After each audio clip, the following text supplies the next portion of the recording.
Shalom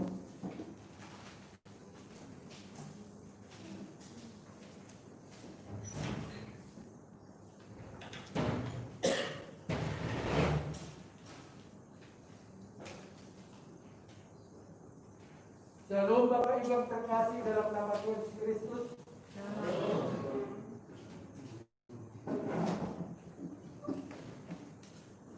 Salam sejahtera dan selamat hari Minggu bagi kita semua. Terpujilah Tuhan Allah yang telah memperkenankan kita kembali bersekutu dalam ibadah Minggu hari ini, baik yang dilakukannya di rumah maupun di gereja. Nama Minggu kita hari ini adalah Minggu ke-22 setelah Trinitatis, dengan mengangkat tema tanggung jawab orang Kristen dalam politik. Marilah kita memasuki persekutuan kudus dengan Tuhan. Kita menyembah dan memuji namanya dengan sorak-sorai. Sebelum ibadah dimulai, marilah kita terlebih dahulu saat teduh sejenak untuk mengosongkan diri dan memberi tempat baginya untuk menguasai hati dan pikiran kita saat teduh dimulai.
Marilah kita memuji Dia dengan sorak-sorai, bersukacita menyambut kehadirannya dengan bernyanyi, betapa kita tidak bersyukur.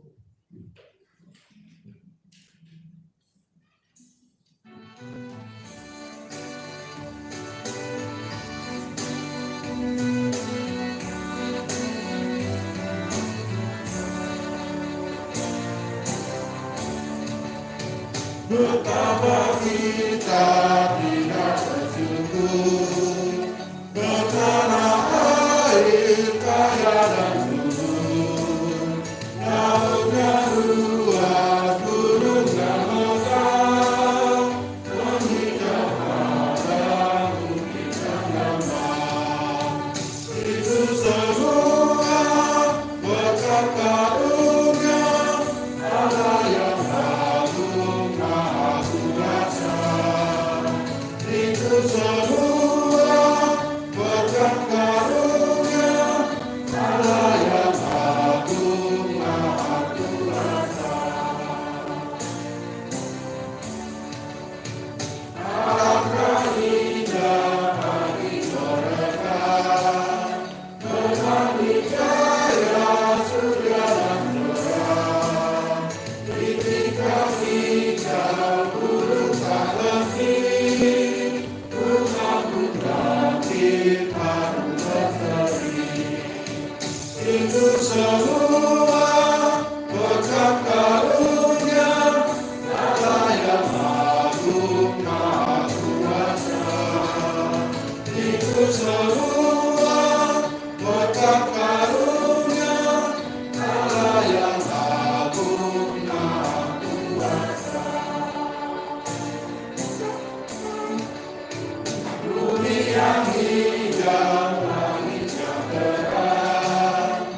Bapa dan anaknya Tuhan Yesus Kristus dan Roh Kudus, Khalik langit dan bumi.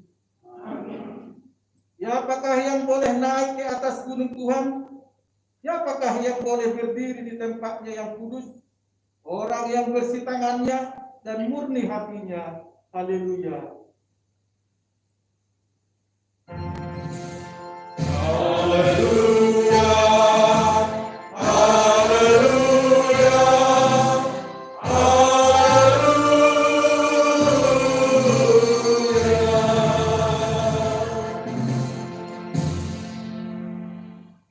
Marilah kita berdoa.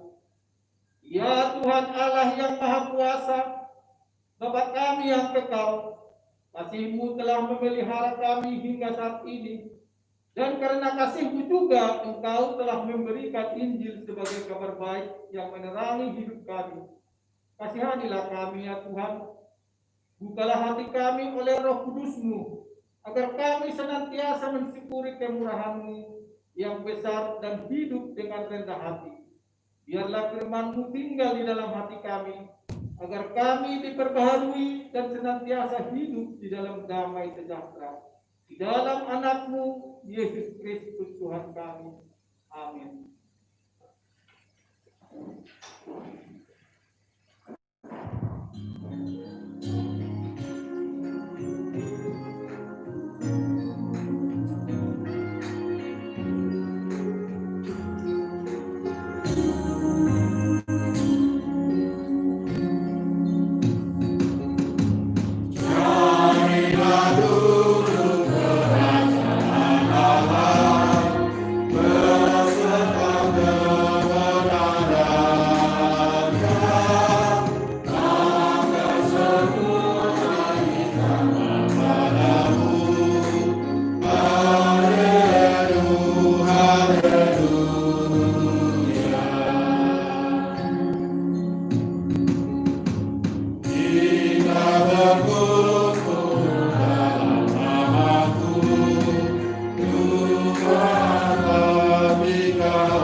Epistol sebagai pendahuluan khotbah pada minggu pagi hari ini yang terambil dari Daniel 6 ayat 1 sampai 15. Kita membaca secara responsorial angka yang terakhir nanti kita bersama-sama. Darius orang Media menerima pemerintahan ketika ia berumur 62 tahun.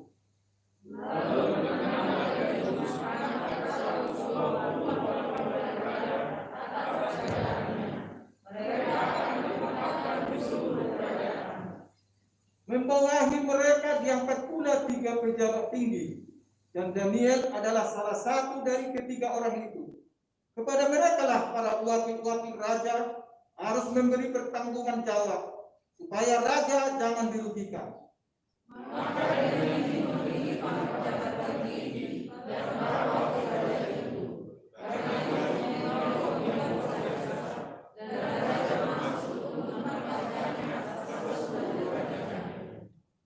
Kemudian para pejabat tinggi dan wakil raja itu mencari alasan dakwaan terhadap Daniel dalam hal pemerintahan. Tetapi mereka tidak mendapat alasan apapun atau sesuatu kesalahan, sebab ia setia dan tidak ada didapati sesuatu kelalaian atau sesuatu kesalahan padanya.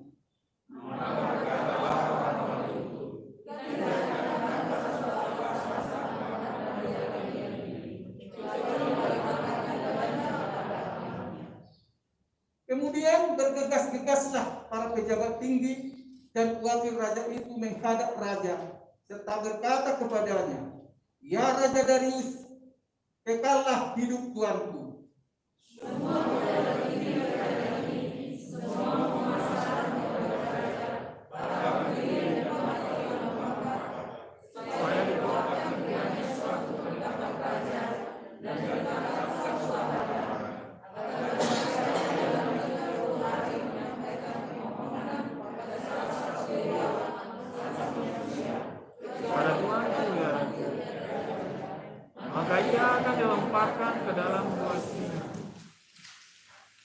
sebab itu, ya Raja, keluarkanlah larangan itu dan buatlah suatu surat perintah yang tidak dapat diubah menurut undang-undang orang Media dan Persia yang tidak dapat dicabut kembali.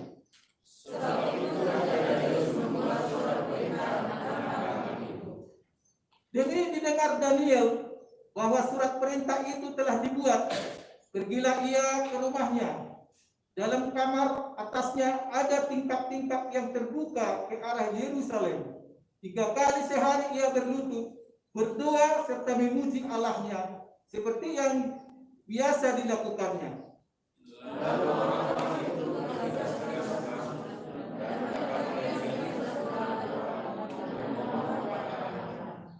Kemudian mereka menghadap raja dan menanyakan kepadanya tentang larangan raja.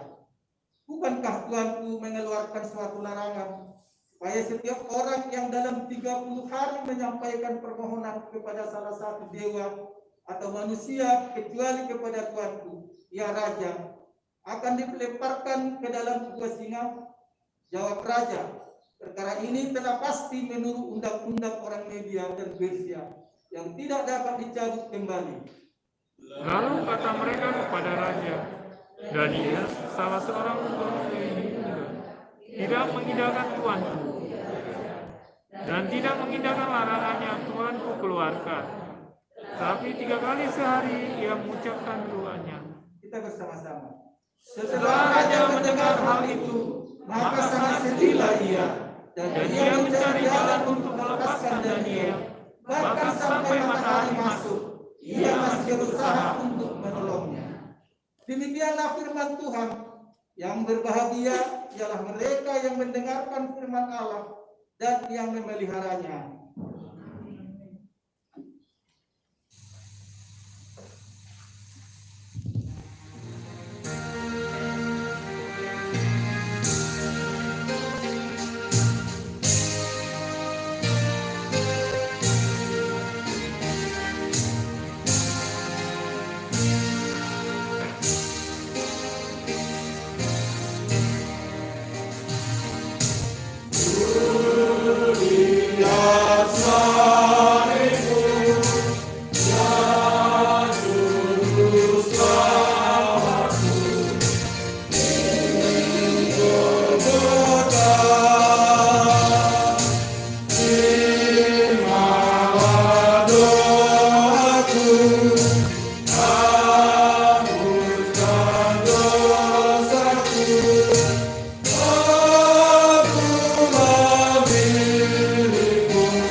Sebelum mengaku dosa kita di hadapan Tuhan, marilah kita hening sejenak untuk merenungkan segala perbuatan yang telah kita lakukan dalam 1 minggu ini yang tidak berkenan bagi Tuhan, serta menyesalinya dan mohon pengampunannya.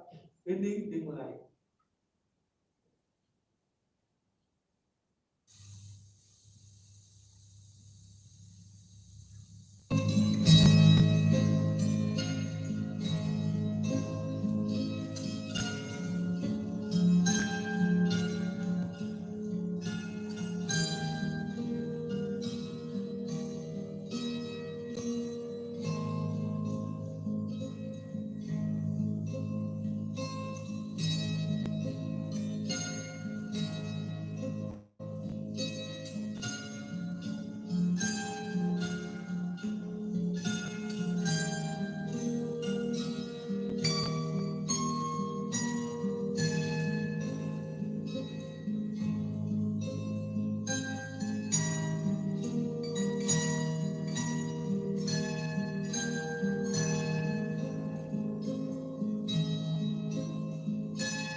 yang di surga yang maha kudus, kami tiada layak datang ke hadapan-Mu, karena kami senantiasa bergelimang dengan dosa, karena pikiran dan perbuatan kami senantiasa bertentangan dengan kebenaran-Mu.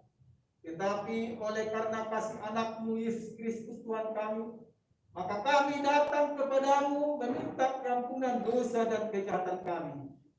Tolong dan kasihanilah kami, ampunilah segala kejahatan kami, dan berilah kami menjadi anak-anak-Mu. Ya Roh Kudus, berilah jiwa dan pikiran kami, agar kami dapat menjadi apa yang berkenan kepadamu, dan menjadi anak-anak yang setia, menyaksikan Yesus Kristus Tuhan, dan terus selalu dunia. Inilah janji Tuhan tentang pengampunan dosa kita. Jika kita mengaku dosa kita, maka Ia adalah setia dan adil, sehingga Ia akan mengampuni segala dosa kita dan menyucikan kita dari segala kejahatan. Segala kemuliaan bagi Allah di tempat yang maha tinggi. Amin.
Firman Tuhan sebagai pengganti hukum Tuhan untuk kita minggu ini diambil dari 1 Samuel 12 ayat 24 sampai 25. Mari kita simak dalam hati kita masing-masing. Demikian firman Tuhan. Hanya takutlah akan Tuhan dan setialah beribadah kepadanya dengan segenap hatimu. Sebab ketahuilah betapa besarnya hal-hal yang dilakukannya di antara kamu. Tetapi jika kamu terus berbuat jahat, maka kamu akan dilazatkan, baik kamu maupun rajamu itu. Demikianlah hukum Tuhan untuk kita. Marilah kita sama-sama memohon kekuatan dari Tuhan. Ya Allah Bapa kami, berilah kami kekuatan untuk melakukan yang sesuai dengan firman-Mu. Amin.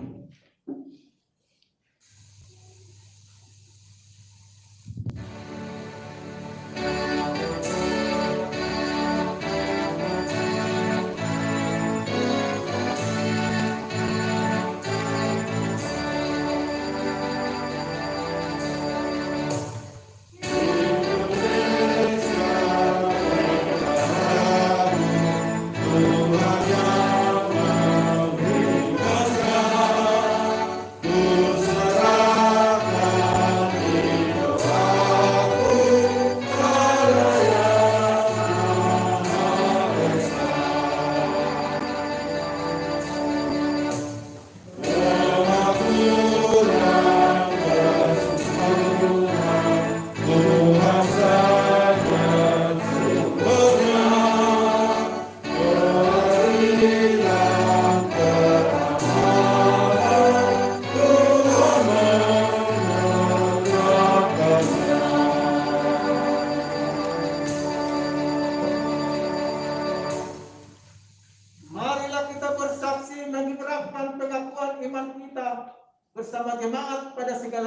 di seluruh dunia ini. Kita mulai. Aku percaya kepada Allah, Bapa yang Maha Kuasa, Khalik langit dan bumi. Aku percaya kepada Yesus Kristus, anaknya yang tunggal Tuhan kita, yang dikandung daripada Roh Kudus, lahir dari anak darah Maria, yang menderita di bawah pemerintahan Pontius Pilatus, disalibkan, mati dan dikuburkan, turun ke dalam kerajaan maut. Pada hari yang ketiga, bangkit pula dari antara orang mati, naik ke surga, duduk sebelah kanan Allah, Bapa yang Maha Kuasa, dan akan datang dari sana untuk menghakimi orang yang hidup dan yang mati. Aku percaya kepada Roh Kudus, Gereja yang kudus dan am, persekutuan orang kudus, pengampunan dosa, kebangkitan daging, dan hidup yang kekal. Amin.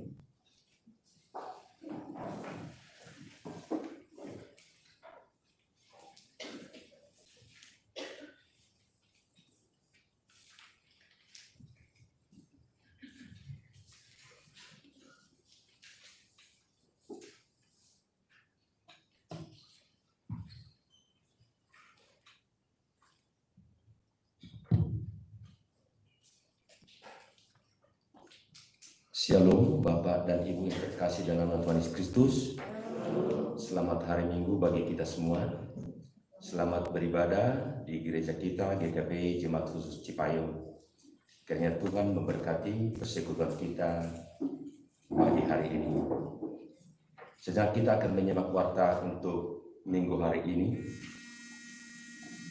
Yang pertama, warta pelayanan.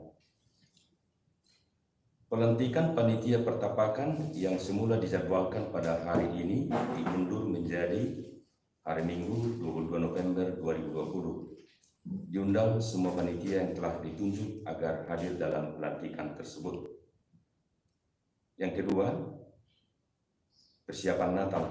Untuk menyambut Natal 2020, jemaat diundang untuk berpartisipasi untuk mengisi acara dalam minggu Advent pertama sampai dengan Advent keempat, baik berupa puisi, nyanyian keluarga, dan lain-lain. Untuk setiap minggu dibatasi hanya 2 keluarga yang bisa tampil. Advent pertama akan dimulai pada hari Minggu 29 November 2020. Mari jemaat yang bersedia agar mendaftarkan ke PHJ. Kita akan tetap dukung dalam doa beberapa pokok doa yang sudah tertulis dalam warta ini. Nomor 4, sermon penetua dan pembinaan calon penetua akan dilaksanakan hari Rabu tanggal 11 November 2020 jam 16 sampai 17 pembinaan penetua dan dilanjutkan dengan sermon penetua. Warta umum, permohonan bantuan dana. Jemaat kita menerima surat permohonan bantuan dana dari GKP Jemaat Persiapan Tiga Raksa, Resort Tangerang, Banten, untuk membeli rukus sebagai tempat beribadah. Penggalangan dana dilakukan dalam bentuk live streaming melalui persembahan lagu, dan pada hari Jumat 13 November 2020 dan juga 27 November 2020 pukul 19 WIB sampai dengan selesai. Mari kita dukung kegiatan ini demi kemuliaan Tuhan. Anggota yang berulang tahun.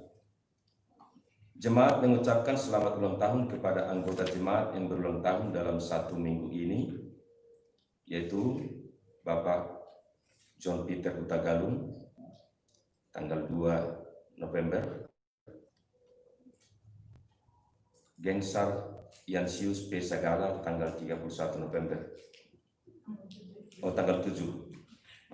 Tuhan kiranya memberikan berkat berlimpah, kekuatan, kesehatan, umur panjang, dan sukacita kepada yang berulang tahun dan seluruh keluarga terkasih.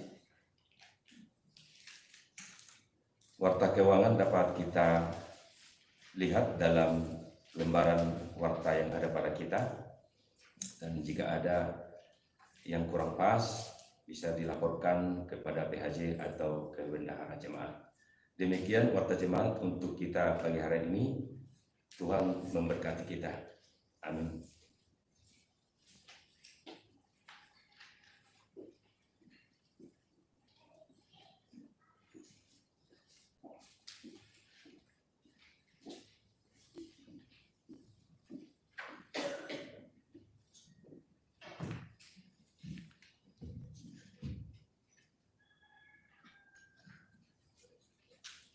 Mari kita bersatu dalam doa.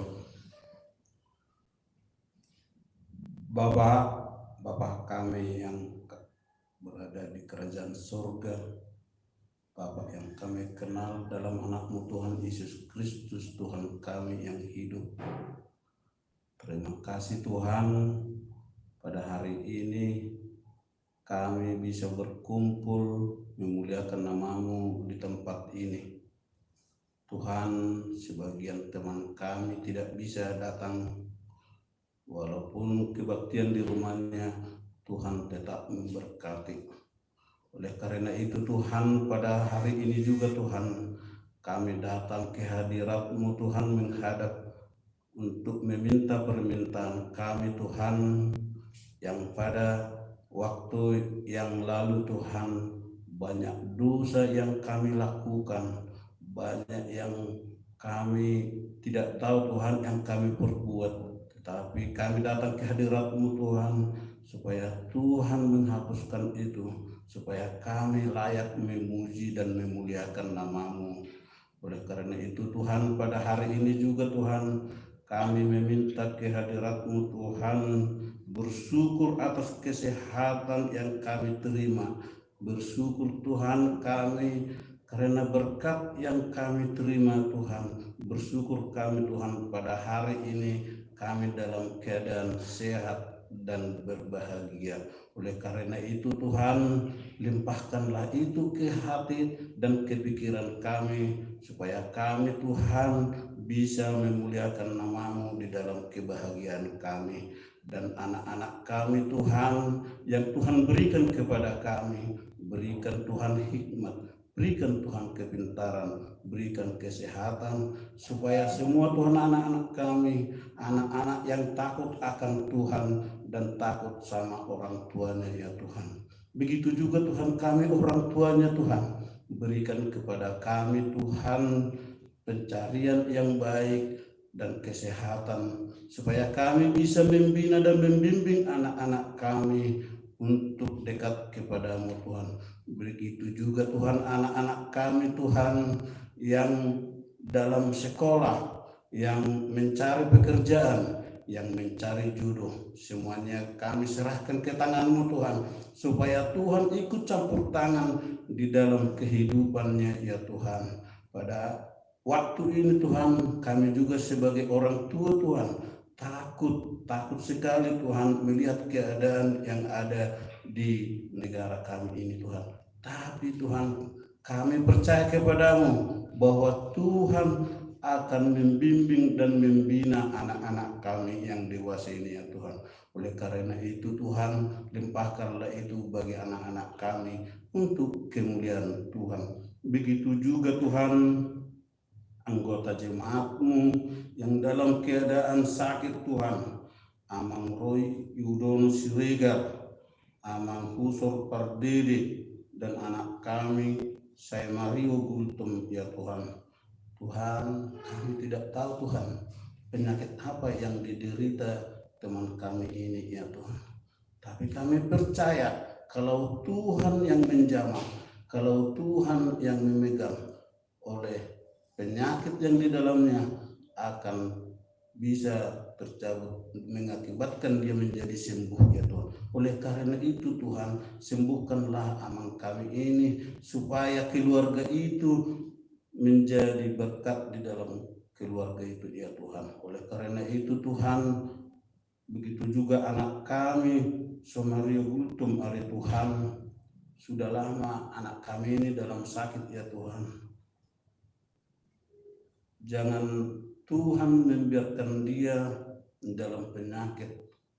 Oleh karena itu Tuhan, sembuhkanlah anak kami ini supaya orang tuanya menjadi senang ya Tuhan, dan kedua orang tuanya ya Tuhan berkati supaya orang tuanya bisa menjaga anak tersebut ya Tuhan. Begitu juga Tuhan teman-teman kami yang terdampak COVID, yang ada yang di PHK, ada yang dirumahkan. Tuhanlah yang ikut campur tangan di dalam keluarga atau teman-teman kami itu ya Tuhan. Tuhan memberikan penghiburan supaya teman-teman kami atau jemaat kami Tuhan tetap semangat dalam hidupnya, tetap bisa mencari pekerjaan yang lain ya Tuhan. Begitu juga Tuhan jemaat atau teman kami yang berulang tahun pada hari minggu-minggu yang lalu ya Tuhan, Amang John Peter Huta Galung dan Gersar Yansius Sagala. Tuhan yang memberikan panjang umur, kesehatan dan rezeki kepada amang kami itu Tuhan. Begitu juga Tuhan teman kami yang merindukan keturunan.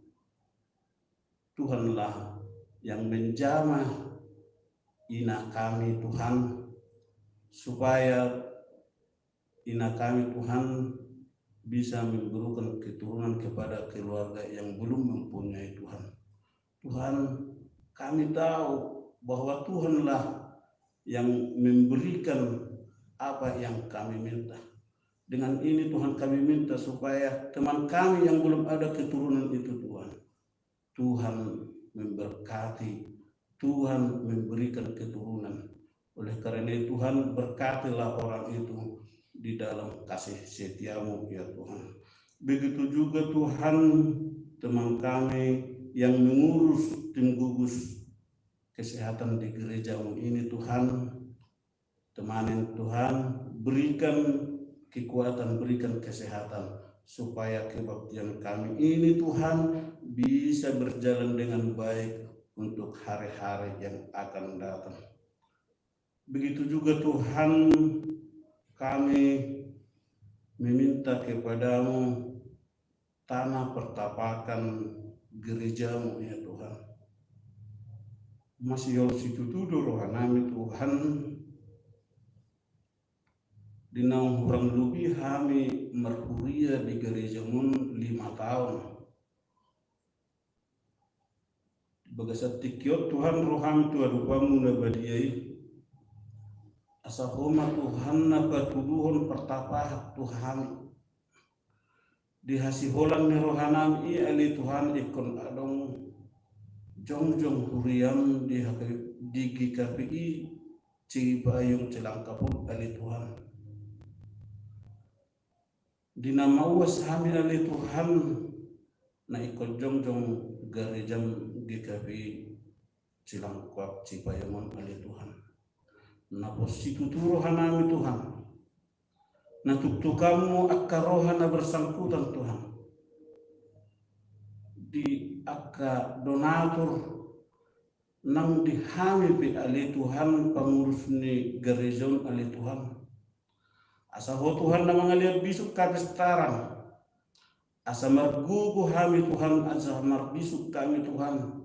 Dinalahu menguluti, dinalahu mengidu, dinalahu mabiayai pertapahan ali Tuhan. Posituturo hanami Tuhan. Dan adong nasutar patu paho. Sudi dui radi di bagasan tangamu dabadi. Alani itu Tuhan lobokon mai Tuhan Tuhan itu huria GKPI Cipayungun ali Tuhan. Na posituturo hanami ikon uluanmu ali Tuhan. Alani itu Tuhan papos rohanami di pengiduan nami. Begitu juga lah Tuhan buat negara kami ini, negara Indonesia, dari pemerintah yang terendah dan sampai presiden kami Tuhan. Berikanlah kepada negara kami ini Tuhan damai. Berikan Tuhan kepada pemerintah kami ini Tuhan hikmat supaya kami bisa diatur dengan sesuai yang Tuhan perbuat. Oleh karena itu Tuhanlah yang menegur kalau ada pemerintah kami yang tidak sesuai dengan undang-undang kami, supaya orang itu Tuhan sadar bahwa negara Indonesia ini adalah negara Pancasila. Tuhan, kami punya dosa di penglihatan, perkataan, dan langkah kami.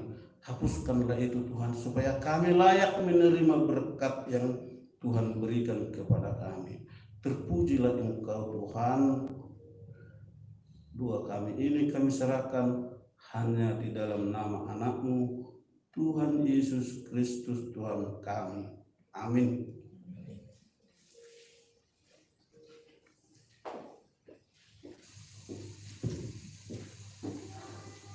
Untuk menyambut kebenaran firman Tuhan, kita angkat ujian kita dari PKJ nomor 103 ayat 1 sampai dengan 3.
Damai sejahtera dari Allah Bapa yang melampaui segala akal dan pikiran, itulah yang menyertai hati dan pikiranmu di dalam Kristus Yesus Tuhan kita.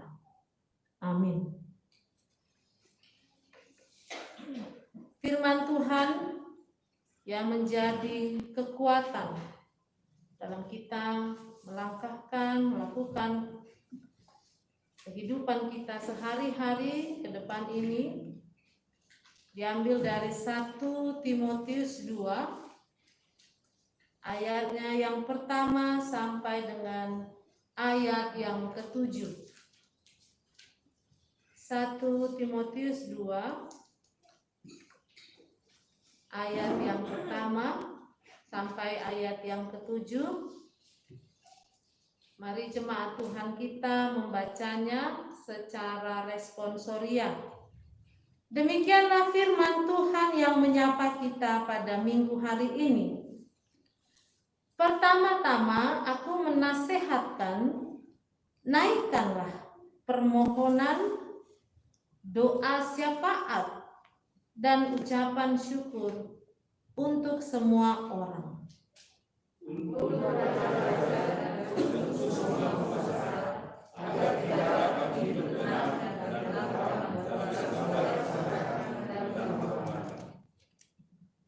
Itulah yang baik dan yang berkenan kepada Allah Juru Selamat kita.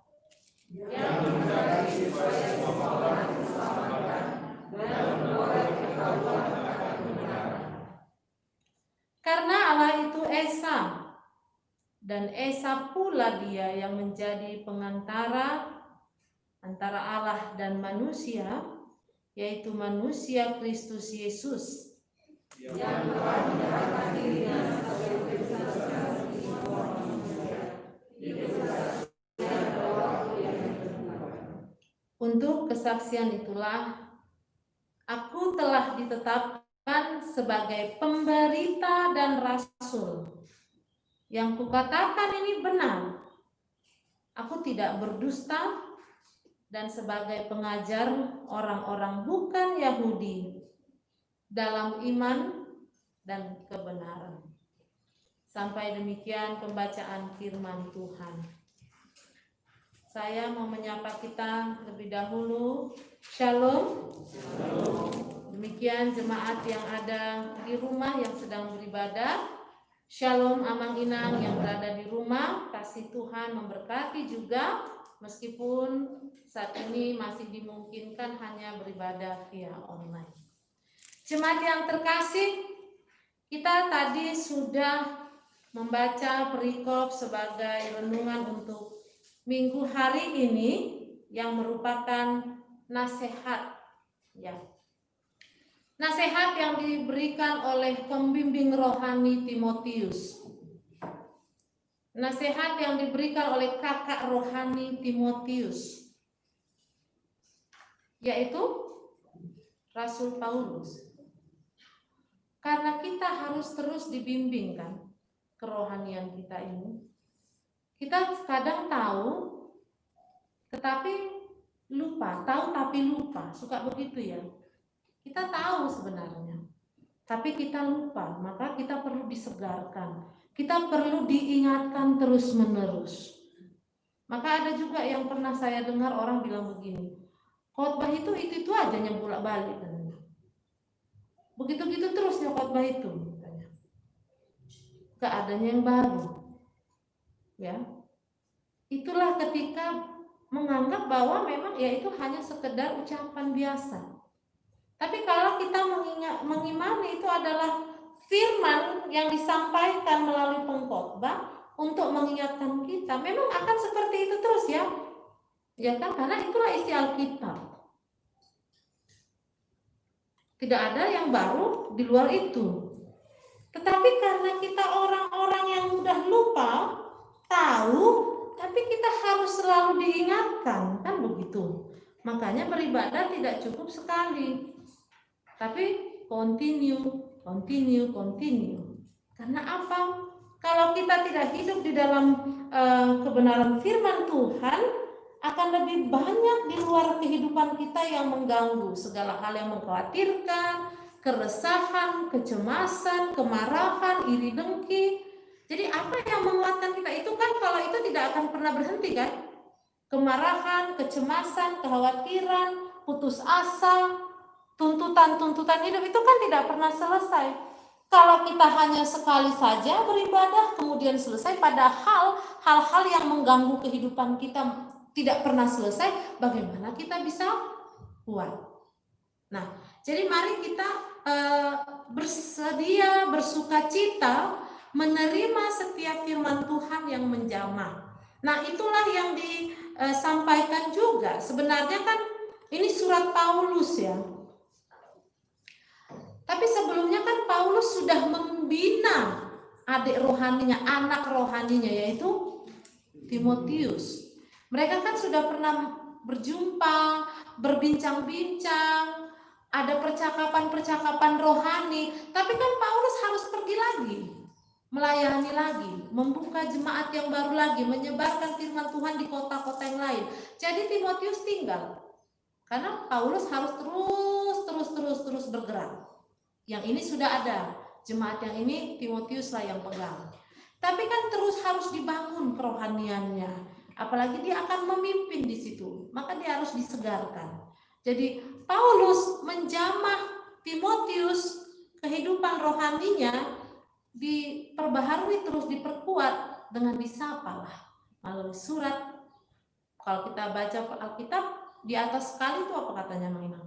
Surat Paulus yang pertama kepada Timotius. Nah, jadi dalam surat Paulus ini ada hal yang mau dia sampaikan, yang mau dia nasihatkan. Coba kita rangkum apa saja. Naikkan permohonan, doa, syafaat, ya, ucapan syukur, itu satu rangkaiannya. Dalam doa syafaat itu, naikkanlah permohonanmu, ucapan syukurmu. Nah, untuk siapa? Semua orang, ya. Tidak melihat jabatannya, tidak melihat kedudukannya. Semua orang, termasuk raja, pembesar-pembesar. Padahal raja-raja itu belum mengenal Kristus. Pembesar-pembesar Romawi tidak mengenal Kristus. Tapi doakan, ya, semuanya didoakan. Termasuk orang yang belum mengenal Kristus, belum mengenal Tuhan. Termasuk raja, termasuk penguasa, pembesar. Pun dia tidak berlaku adil, tetap bawa dalam doa. Apakah dia nanti berubah atau tidak? Itu bukan urusanmu. Urusanmu adalah doakan terus. Karena Tuhan juga minta tuk-tuki, kan? Ya. Entah bagaimanapun, termasuk rezeki, Amang. Iya, memang. Benar sekali. Kemarin kami dalam pembinaan di satu gereja, ada seorang pendeta bilang begini, kita ini, karena ini juga yang kami bahas dalam sermon, kita ini kadang lupa, termasuklah si itu bapak itu kan, jangan sebut namanya dengan sembarangan ya. Jangan di gereja ini kita sebut nama itu gitu. Jadi dikatakan kita doakan juga dia. Jangan cuma kita kadang marah, kutuki. Kalau Paulus yang dulu Saulus yang membunuhi, menyiksa orang Kristen aja Tuhan tangkap, bisa. Kenapa kita nggak mendoakan dia? Itulah doa syafaat. Ya, walau mungkin kita agak di hati kurang terima ya, Amang Inang ya. Ya kan, karena kita masih kedagingan sekali kan, kita maunya marah dibalas dengan amarah gitu ya. Tapi kembali lagi saya juga mendengar itu, iya sebenarnya itu mungkin terluput dari kami begitu ya. Sepertinya kita mengatakan tidak ada lagi harapan untuk orang seperti itu begitu. Tapi Saulus pun penyiksa kan, dia menyiksa orang Kristen kan, sebelum dia bertobat. Tuhan tangkap dia dan dia dimenangkan. Jadi tidak ada yang mustahil, kira-kira seperti itu ya. Nah, jadi Paulus mengingatkan berdoa syafaatlah. Bawa mereka dalam doamu. Ini yang disampaikan ya, mengenai doa. Ini kan kalau kita baca terang perikopnya mengenai doa jemaat. Ingatkan jemaat supaya terus berdoa syafaat. Amang Inang tahu kan ya artinya doa syafaat? Tahu lah ya, doa syafaat adalah kita menaikkan permohonan kepada Tuhan bukan untuk diri sendiri, tapi untuk di luar dari diri kita. Bukan untuk kebutuhan kita, tapi di luar dari kebutuhan kita. Itulah doa syafaat. Makanya negara ini pun kita doakan. Tadi Amang Penatua Pak Pan sudah bawakan di dalam doanya. Karena memang itu harus kita doakan. Itu nasihat Rasul Paulus kepada kita jemaatnya. Nah, sayang sekali dulu saya waktu SD, saudara saya datang dari kampung ikut bergereja. Penatua kami berdoa syafaat. Panjang kan kalau doa syafaat. Masuklah didoakan pemerintah. Pulang gereja bilang begini, nara arak ma pertangnya namar tangyangin ina kan? Nara arak ma tangyang ina. Kenapa? Saya bilang gitu kan. Terus sampai pemerintahan pun didoakan katanya gitu. Karena nggak ngerti bahwa itu memang tugas kita di dalam kehidupan kita berjemaat, ya. Dan apakah itu perintah baru? Tidak. Pernah ingat Amang Inang firman Tuhan yang mengatakan doakanlah kota di mana engkau tinggal, aku buang. Bayangkan. Doakanlah kota di mana engkau aku buang, kata Tuhan. Berarti kota di mana kau dijajah itu pun itu doakan. Karena kesejahteraannya adalah kesejahteraanmu juga. Ingat ya, nats itu sepertinya lumayan kental ya, familiar. Coba kita buka Yeremia. 29 ayat 7.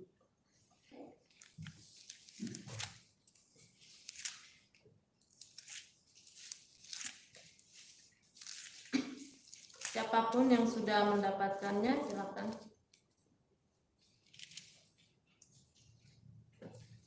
Yeremia 29 ayat yang ke-7.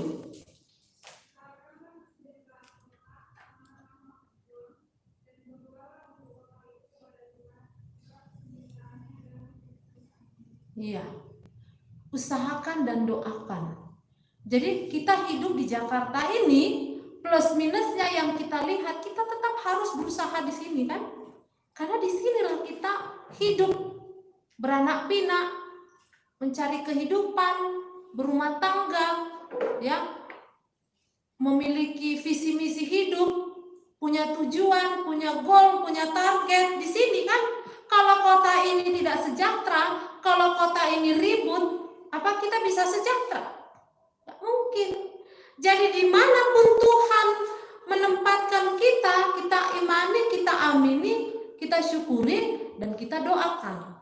Ya, kalau kita mungkin kurang suka dengan pejabat-pejabat negara yang kita lihat tidak pro keadilan, tapi kita tetap harus membawakan kota di mana kita tinggal.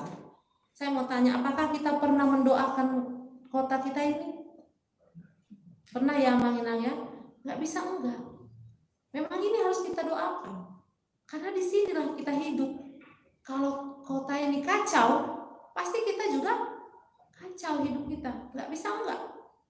Nah, jadi kalau kita masuk dalam terang tema kita hari ini, tanggung jawab orang Kristen dalam politik, maka hal pertama yang saya cermati dari sikap Paulus adalah tanggung jawab pertama adalah kita berdoa. Tanggung jawab politiknya adalah bukan politik praktis, tapi yang pertama adalah berdoa. Ya, mendoakannya. Sikap orang Kristen adalah mendoakan. Walau kadang kita lihat politik ini tidak sehat, ya, kita anti, kita nggak suka, tapi sikap politis kita yang pertama adalah berdoa, mendoakannya. Karena apa? Agar kita, ayat 2 selanjutnya, agar kita dapat hidup tenang dan tentram dalam segala kesalehan dan kehormatan. Jadi kalau mereka-mereka yang bertanggung jawab untuk mengatur roda pemerintahan kita ini bagus, adil, kita kan juga hidup dalam kehormatan dan kesalehan secara bebas, ya. Dijamin kebebasan kita, sehingga dijaminnya kebebasan kita tidak hanya termaktub dalam undang-undang saja, ya kan? Di undang-undang karena ingin mendirikan gedung gereja, karena ingin beribadah, ya. Sejak kapan kita kalau mau Natalan ada polisi? Tahun berapa? Ya kan, Amang Inang? Dulu nggak ada. Sekarang kalau mau Natalan ada polisi. Ada yang tidak damai lah kita ini, ya kan? Kalau nggak salah 2000-an awal ya. Dulu saya ingat itu apa ketika saya masih SMA atau kapan begitu. Dulunya nggak pernah. Orang mau beribadah pun harus diamankan. Ngeri ya. Sebenarnya ngeri dan miris. Karena apa? Karena pemahaman iman yang salah, agama dicampur dengan politik. Dan kita orang entah kalau mayoritas berperilaku yang sama karena kefanatikan agama yang salah. Jadi ini juga renungan untuk kita. Sikap pertama kita adalah mendoakan mereka. Didoakan supaya Tuhan jamah, supaya Tuhan berikan keadilan. Bukan sikap yang frontal. Frontal dibalas frontal. Itu hanya akan melahirkan kebencian, pertengkaran yang tidak pernah selesai. Oleh karena itu, itulah juga sikap politik Yesus. Yesus berpolitik tidak, Amang-Inang? Saya mau tanya kita, Tuhan Yesus itu berpolitik enggak? Ya. Yesus itu satu sisi dianggap tokoh politik loh. Yesus dianggap tokoh politik yang sebenarnya tidak berpolitik. Dia nggak berpolitik, tapi dia dianggap tokoh politik. Luar biasa. Karena apa? Karena sikap dan cara hidupnya itu memberi kesan politis yang kuat. Jadi sikap dan cara hidup Yesus itu yang membuat Yesus seolah-olah berpolitik, padahal dia nggak berpolitik. Ini kan menarik ya. Nah, kalau kita cermati, Yesus itu tidak membentuk gereja kan, tidak membentuk suatu agama. Kapan Kristen, orang-orang yang menyembah Kristus kemudian disebut Kristen? Sesudah Yesus naik ke surga. Ketika murid-murid, orang-orang berkumpul di Antioquia, orang Antioquia yang kemudian katakan mereka adalah orang Kristen. Dilabelin, kemudian disebut orang Kristen. Orang-orang yang menyembah Kristus dilabelinlah kemudian orang yang menyembah beragama Kristen. Tadinya Yesus nggak bawa itu agama Kristen. Ya. Dan apakah Yesus kemudian membuka partai politik? Ada partainya enggak? Enggak ada. Ya. Misalnya dia buka Partai Kristus Israel. Singkatan dari? Iya kan? Dia buka enggak? Enggak ada. Ya. Tapi kemudian kenapa Yesus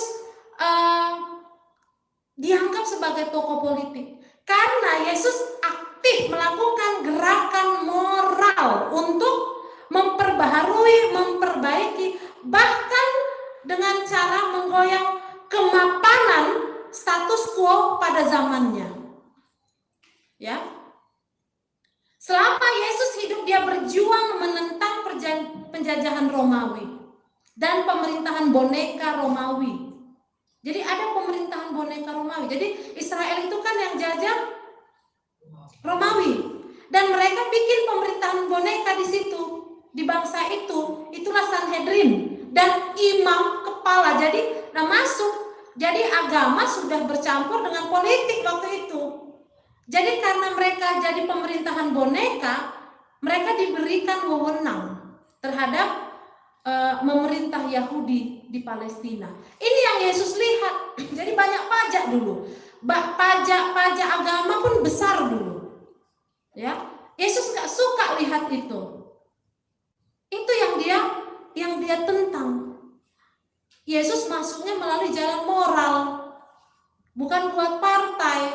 Dia masuk dalam jalan moral, dia masuk dalam ulas kasih, ya, dia masuk dalam pengajaran di mana Yesus memproklamirkan agenda politik pembaharuannya itu dalam rangka menolong orang-orang yang kesusahan. Coba kita buka Lukas 4 ayat 18 sampai 19.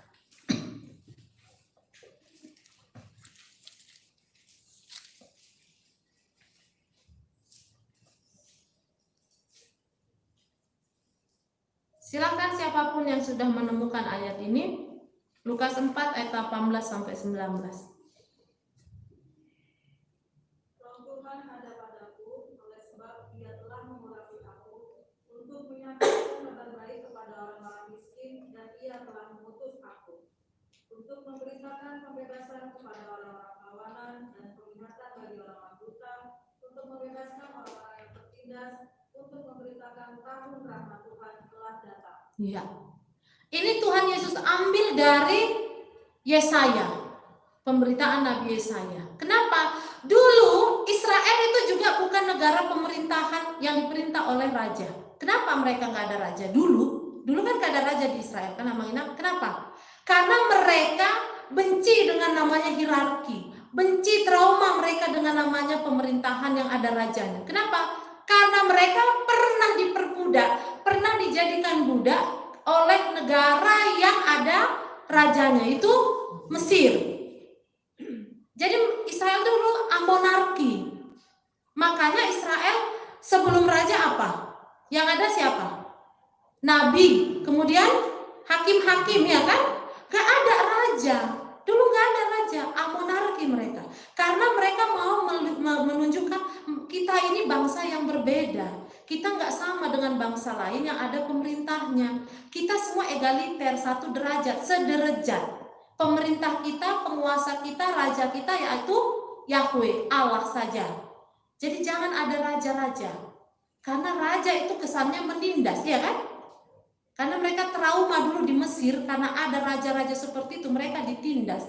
Akhirnya, tapi ya begitu, ketika mereka melihat bangsa lain sudah lebih maju karena ada rajanya, ada sistem hierarkinya, dari sudut teknologi negara bangsa-bangsa lain itu mereka lihat lebih maju. Mereka merengek-rengek kepada Tuhan, minta ada raja. Nabi udah ingatkan, kalau ada raja nanti bisa begini-begini, kembali lagi seperti dulu, ada perbudakan dan yang lain-lain. Bangsa Israel ngotot kan?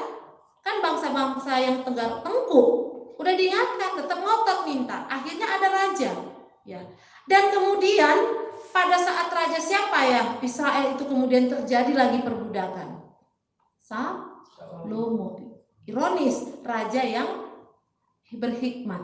Tapi akhirnya karena itu tadi, karena tidak terus kerohaniannya dibaharui, dihidupi, nggak terus diingatkan, orang yang paling berhikmat pun bisa menjadi salah. Yakin Abang Inang? Jadi kita jangan menganggap hikmat kita itu cukup sekali kita udah mengatakan saya namar bisu doang. Orang yang marbisu pun terus harus hidup, imannya diperbaharui supaya habis sukonai dan gabe mur gabe habis. Nah itulah yang terjadi kepada Salomo. Salomo itu mau membangun bait Allah semegah-megahnya, ya kan? Betul dia bangun bait Allah semegahnya, tetapi apa yang terjadi?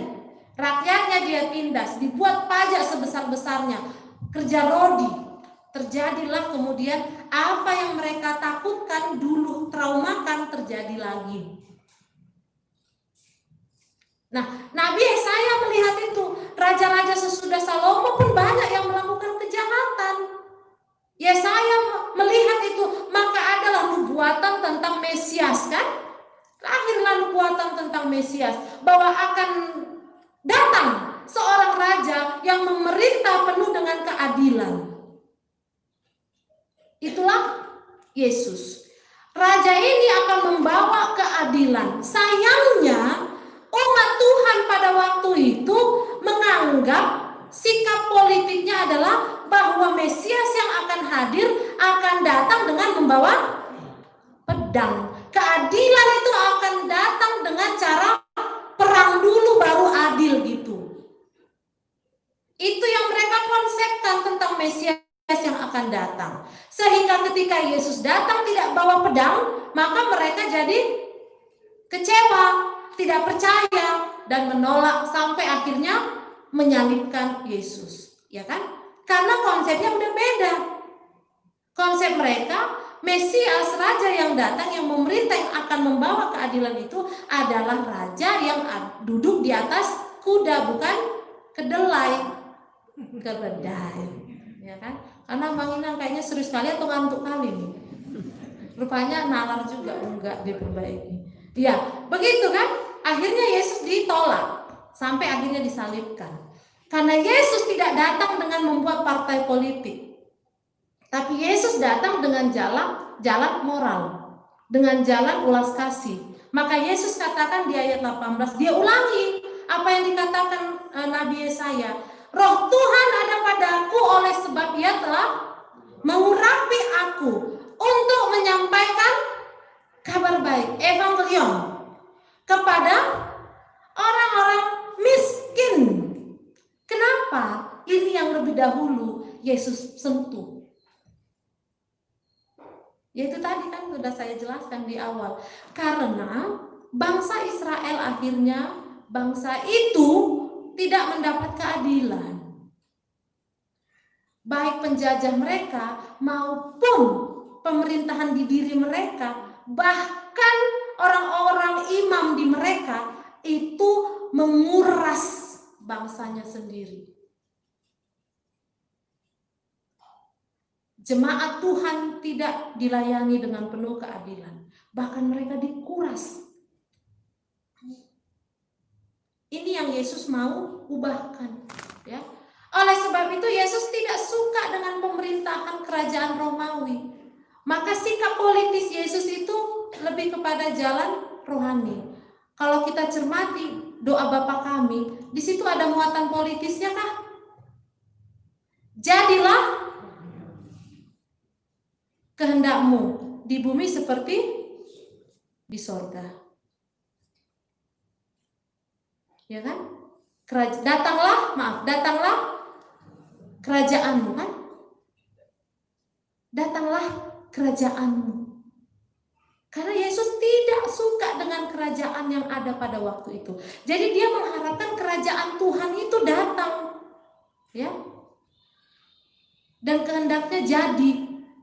Tidak hanya di sorga tapi di bumi. Jadi menjadi Kristen, mengimani Yesus bukan hanya tentang hidup yang nanti, tapi juga hidup yang sekarang. Sebab kerajaan Allah bukan tentang makanan dan minuman, tetapi tentang kebenaran, sukacita, damai sejahtera, gitu ya. Jadi ketika kita mengharapkan kerajaan Allah, jadi jangan hanya konotasi kita nanti sesudah kematian, yaitu memperoleh hidup yang kekal. Damai sejahtera itu pun harus tercipta sekarang ini, saat ini, di tempat ini. Makanya kita selalu berdoa kan, doa Bapa kami itu, supaya kerajaan Allah itu hadir di tengah-tengah dunia. Maka gereja juga harus menciptakan kerajaan Allah.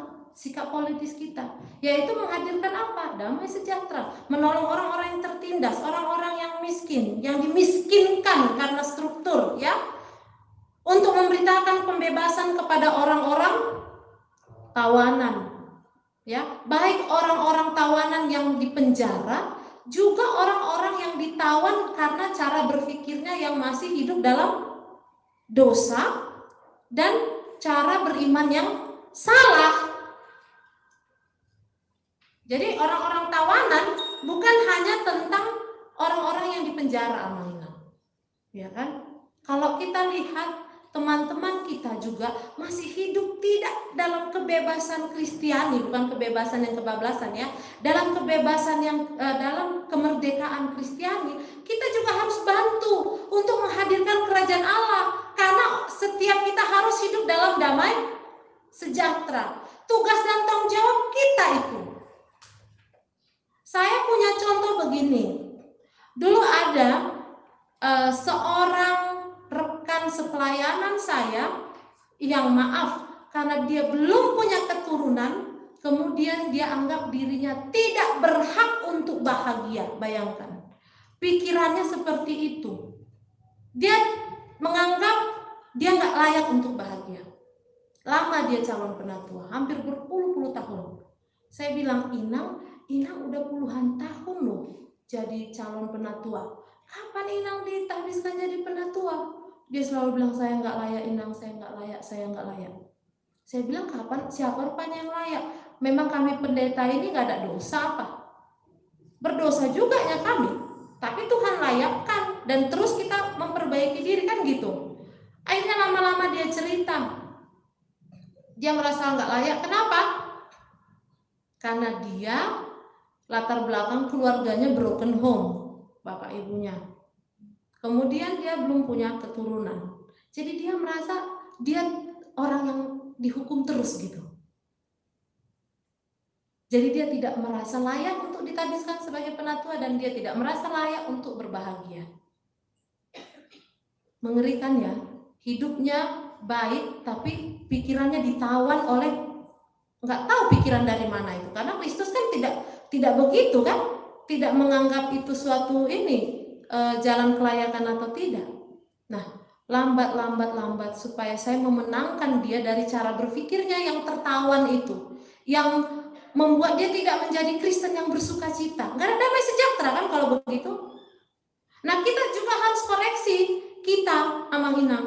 Adakah cara berpikir, cara beriman kita yang menawan kita, padahal Kristus sudah memerdekakan kita, melayakkan kita. Coba kita, ya saya mungkin ada yang salah juga ini. Nah, supaya kita damai sejahtera. Karena Tuhan menginginkan damai sejahtera itu, kerajaan Allah itu sekarang ini hadir dalam kehidupan kita. Nah, untuk itulah gereja juga dipanggil ya. Karena kalau kita sebut kita pengikut Kristus, maka kita harus mengerjakan yang Kristus kerjakan. Tataran kita bukan hanya sampai pada memberitakan Kristus itu siapa dan bagaimana luar biasanya mujizatnya, tapi sudah harus sampai kepada bagaimana mewartakan warta yang Yesus wartakan, kan kira-kira begitu. Itu tugasnya. Nah, Paulus pada zaman Paulus dulu, dia melihat sikap orang Kristen itu ada dua dalam melihat politik. Ada yang seperti orang zelot. Orang zelot ini itu kalau kita bilang sekarang yang melakukan teror, teroris mereka. Mereka ingin merebut kembali kejayaan, ya, kejayaannya Yahudian itu dengan cara perang. Jadi di Kristen pun dulu ada teror, ya, melakukan teror.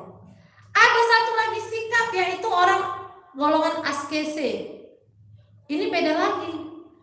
Dia menjauh dari dunia, pergi ke gurun pasir, pergi kemana? Itu seperti orang-orang yang melakukan meditasi itu ya, petapa itu. Dia menganggap ini dunia ini nggak penting ini, gitu. Jadi sikap politisnya seperti itu, apolitik gitu. Tapi kan itu juga sikap politik juga. Memutuskan tidak berpolitik itu juga sikap politik, ya kan? Dia lari, dia pergi, dia nggak mau urus, dia nggak mau campur tangan. Loh, kan tinggalnya di dunia. Di mana kita mau menunjukkan kuasa Tuhan? Ya di dunia ini kan. Tugas tanggung jawab kita. Maka Paulus bersikap moderat, bahwa kita harus hadir di tengah-tengah dimanapun kita berada, tapi kita harus dengan sikap politis Kristiani, tidak dengan cara teror, juga tidak dengan cara menjauhkan diri dari kenyataan, ya kan? Tapi kita hidup di dalamnya, kita bergumul di dalamnya, tapi kita mendoakannya. Nah, itulah yang kita lihat. Maka Paulus katakan, untuk itu dia dipanggil, untuk itulah aku dipilih, katanya kan di ayat yang keberapa itu? Ayat yang ke-7. Untuk kesaksian itulah aku telah ditetapkan sebagai pemberita dan rasul. Yang kukatakan ini benar, aku tidak berdusta. Untuk itu dia dipanggil. Nah, untuk itu juga kita dipanggil, amang-inang, supaya kita juga tetap menyatakan Kristus itu. Itulah sikap politis kita. Dan kita terus, ya, mungkin kedengarannya klise. Kalau kita katakan kita doakan, klise, ya. Kalau kita tidak mengimaninya, pasti kita anggap ya itu sesuatu yang klise lah, yang normatif, yang seharusnya, tapi nggak tahu ada kuasa nggak di situ. Bisa jadi begitu. Tapi sebagai orang beriman, kita kembali diingatkan, kita doakan. Karena kesejahteraan kota, kesejahteraan negara di mana kita tinggal, itu juga merupakan kesejahteraan kita. Amin. Kita berdoa. Terima kasih untuk kebenaran firman Tuhan yang boleh kami dengar dan kiranya boleh kami hidupi, bahwa kami umat Tuhan terpanggil untuk melakukan doa-doa syafaat kami, mendoakan di luar diri kami, ya Bapa. Khususnya kami diingatkan untuk mendoakan bangsa dan negara kami.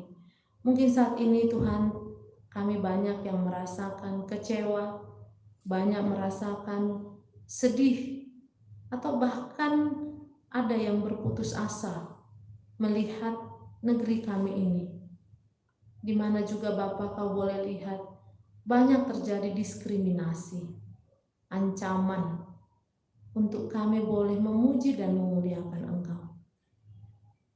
Tetapi kami bersyukur Tuhan, di dalam tekanan-tekanan yang kami boleh terima, Di situ kami malah semakin melihat kuasa Tuhan.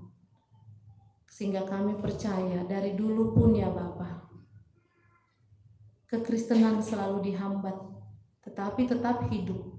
Dan biarlah Tuhan, kehidupan kami, orang-orang yang mengaku percaya kepadamu, tidak hanya sebatas pada keteguhan kami untuk beribadah.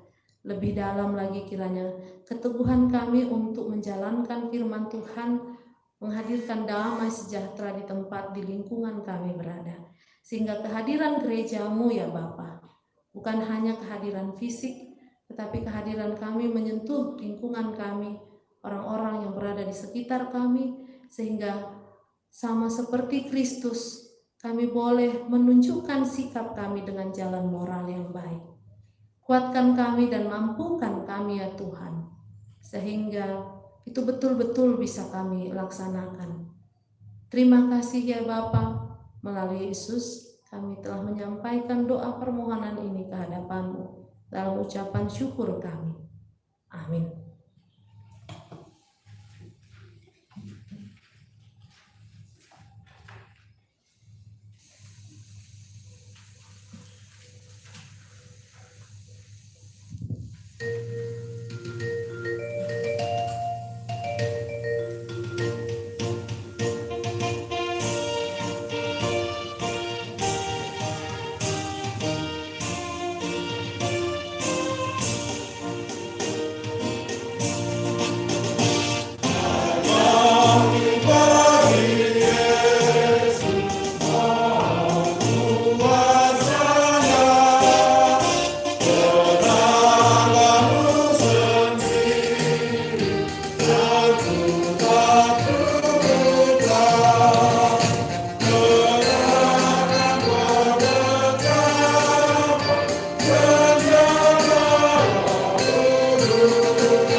Firman Tuhan yang menggerakkan hati kita memberi persembahan kehadapannya diambil dari 1 Tawarik 29 ayat 14.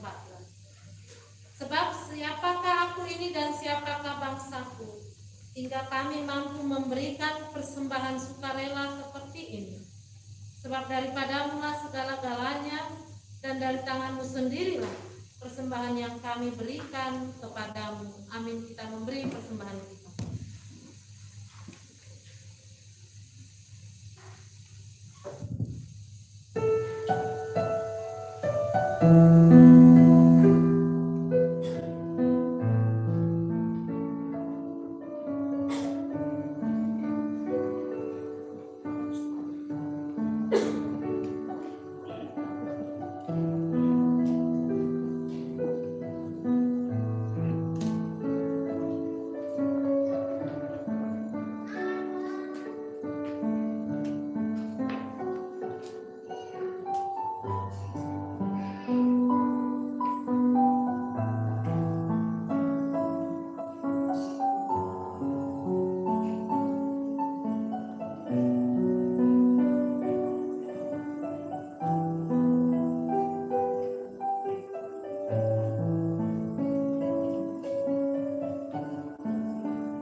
kami undang untuk bangkit berdiri.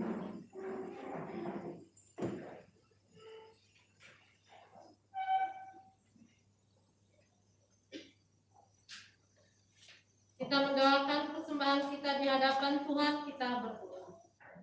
Ya Allah Bapa kami yang di surga, kami mengaku dengan setulus hati, Engkaulah sumber segala berkat dan karunia. Di sini kami memberikan persembahan syukur kami kepadamu. Terimalah persembahan umatmu dan berkatilah menjadi alat kesaksian, persekutuan dan pelayanan jemaatmu ini. Jadikanlah hidup kami persembahan yang berkenan kepadamu, dan pakailah hidup kami untuk turut menghadirkan tanda-tanda kerajaan-Mu di seluruh dunia ini.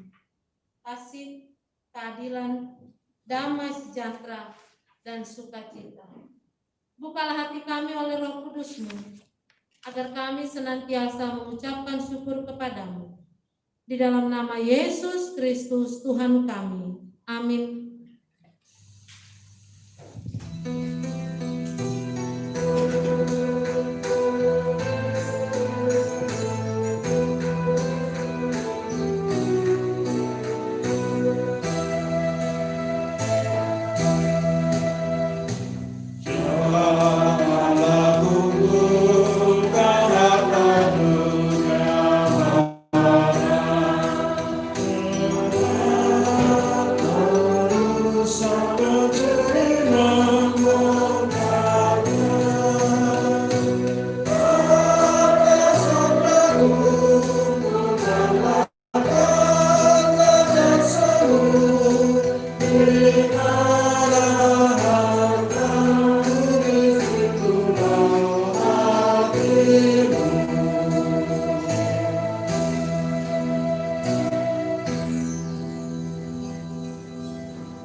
Bapa kami yang di sorga, dikuduskanlah namamu, datanglah kerajaan-Mu, jadilah kehendak-Mu di bumi seperti di sorga.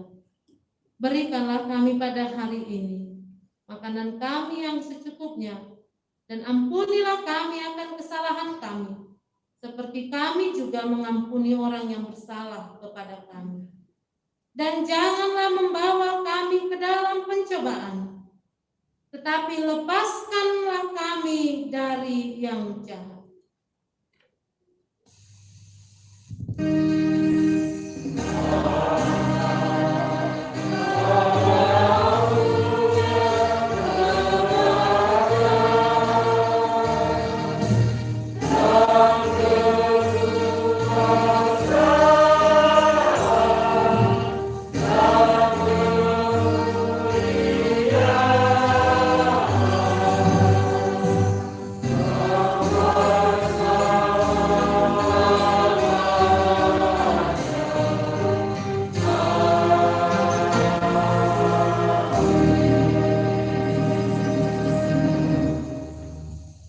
Jemaat Tuhan, pulanglah dalam damai sejahtera dan terimalah berkat yang daripada Tuhan. Tuhan memberkati engkau dan melindungi engkau. Tuhan menyinari engkau dengan wajah-Nya dan memberikan engkau kasih karunia. Tuhan menghadapkan wajah-Nya kepadamu dan memberikan engkau damai sejahtera.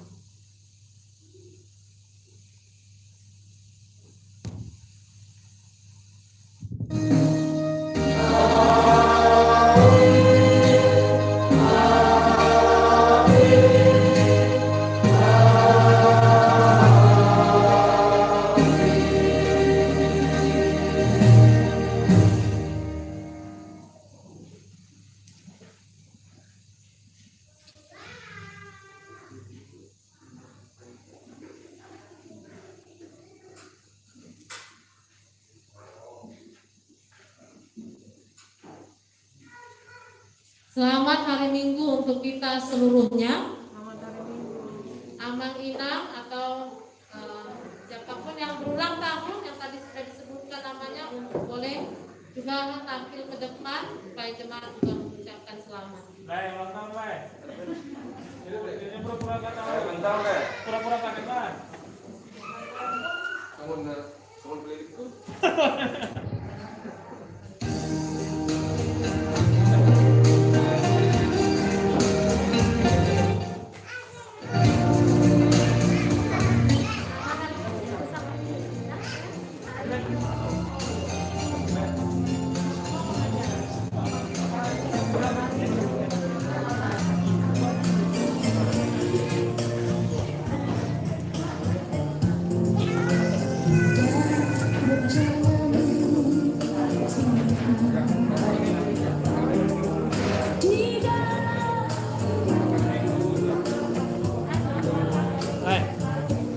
Udah mau habis paketnya. Tinggal 50 meja lagi kayaknya. Demi kan? Baterai. Oh enggak. Dia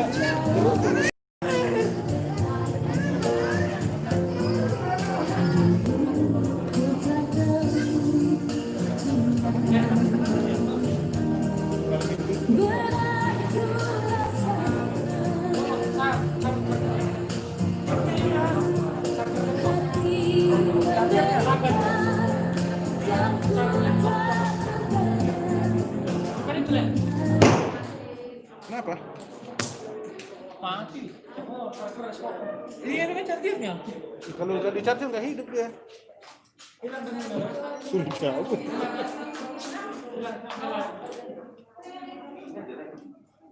Baju kamu pas Iya betul. Benar.